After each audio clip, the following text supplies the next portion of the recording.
Service day আজকের দিনে 9 November এই একটা কিন্তু পুরো ফর্ম করে এবং সেটা অফিসিয়ালি সেটা রেডি হয় এবং সেটা আস্তে আস্তে সেইটার আন্ডারে স্কিমগুলো তৈরি হয় বিভিন্ন ধরনের বাজেট।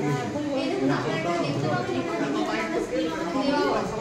ঠিক আছে, এরপরে কিভাবে কাজ করছে বিভিন্ন ধরনের আইনগুলো আমি মোটামুটি আপনাদের বললাম, আপনারা যদি কোনো অসুবিধা হয় তাহলে পরবর্তীকালে জিজ্ঞেস করতে পারেন। এরপরে যেটা আসছে সেটা হচ্ছে কারা পাবে, কারা এই অ্যাক্টের পাবে। প্রথমত হচ্ছে মহিলারা পাবে, পুরুষরা পাবে, বাচ্চারা পাবে, যাদের ধরুন সিনিয়র সিটিজেনরা পাবেন, যারা ধরুন অনেক সময় দেখা যায় এটা আমরা স্কিপেও আছে স্কিপ করে গেছি, যারা একটু মেন্টালি রিটায়ার্ড, যারা একটু মানসিকভাবে ভারসাম্যহীন তারাও কিন্তু পাবে। হ্যাঁ, তারা হয়তো ডিরেক্ট অফিসে অ্যাপ্লাই করতে পারবে না, তাদের হয়ে ধরুন তাদের কোনো লিগাল গার্জেন যদি থাকে বা তাদের যদি মানে তাদের যদি মানে ধরুন তাদের বাবা মা যদি বেঁচে থাকে